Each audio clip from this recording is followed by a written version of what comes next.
So I can stack this full of as many sounds as I want. We're going to add a new sound here, a new patch, and I'm just going to do a piano patch. So now I have a Rhodes sound and a piano sound. I'm going to say I like this Rhodes sound, but I want to add a pad into it. So the first thing I'm going to do is I'm going to option drag it. I'm going to create a new one. So this one's going to be Rhodes, and this one's going to be Rhodes with a pad. So I'll rename it again by double clicking. And so to add a pad sound, instead of doing it over here, these are your actual patches, your full sounds. Over here, these are your channel strips within that sound. So I am going to resize this so I can see a little bit more, and I'm going to add plus a channel strip. I want this to be a software instrument, and I'm going to hit create. So now it's giving me another kind of stock sound, but I can go into this is kind of like the browser, and let's add a synth pad. So synthesizers, just like the browser in Logic, little synth pads and beauty pad. So now these both are going to play, which is pretty cool. So now I have more things to map, because I would probably want to use these to control the volumes, so I can blend these nicely. So again, you just select the knob or fader, hit map parameter, and then touch what you want it to control. So this one is going to control the volume for the Rhodes, and this one is going to control the volume for the pad. So now I can play these, and I have complete control over their relative volumes. And then you can even get a little bit crazier. Like this guy has a channel EQ, and so I can actually map this as a filter, which is cool. So if I turn on the low pass filter, I can get some filtering effects on my synth. So again, select the knob, hit map parameter, and then I'm going to choose the filter frequency.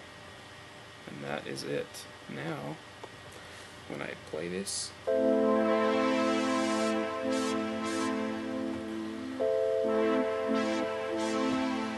so now I can control the filter frequency with a knob. So that's just a pretty basic run through of creating your own patches. You can use any sound that you can use in Logic. You can use here, and you can also use this like native instrument sounds. You know, any random software plugin instrument that works in Logic will also work in Mainstage, and you can mix and match them. So and make your own combos. And I'm going to just bring up the one that I use for my when I play live, just so you can see kind of what a fully populated one looks like. So now it's kind of loading up all my patches, and I'll just kind of give you a run through here. So when I'm performing, I usually use the perform mode, and that allows me to see where my CPU and memory are at, and it also allows me to see everything.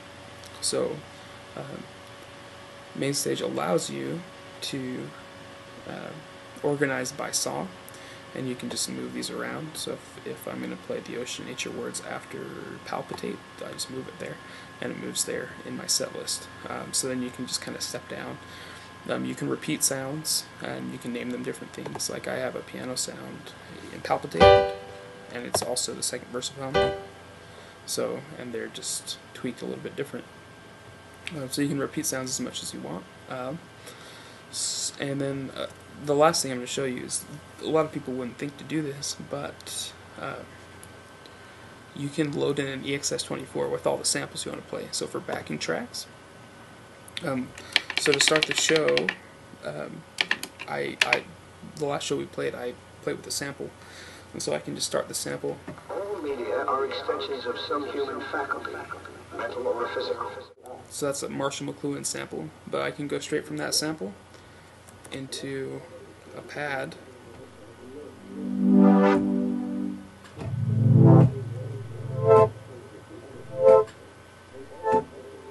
And then I can always go back into that sample and turn it all the way off.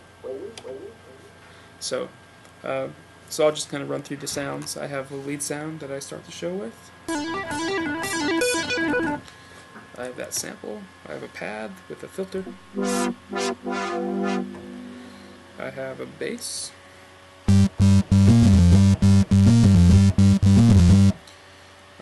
I just have a stock piano just as for backups. And then I have, it's called gospel organ, but it's, you can see down here, it's a, I've stacked a gospel organ and a pad.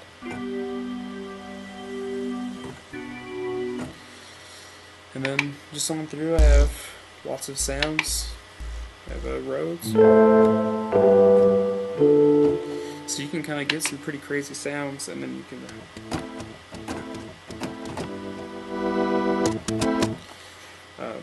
and I really like the Logic sounds. Again, this is another piano. And so this allows you to use them live, and it's extremely flexible. And I am pumped to have it, and I hope that you end up using Mainstage for your live needs, because it's a great program. Okay, so thanks for watching the podcast, and stay tuned. We're going to try to go for 2 or 3 videos a week, so there should be some pretty steady content. And just so you know, please go over to the blog. The address is on the bottom of your screen, and I'm going to have kind of more of a detailed write-up about what I'm talking about, and if you have questions, use the comment section there. And then also, you can subscribe to my Twitter. That's down on the bottom of the screen also, and from there you can get updates on what I'm doing. And also, if you have questions, you can ask them directly to my email, and I can reply to those, and I might put those up as blog posts. So until next time, goodbye and enjoy Mainstage.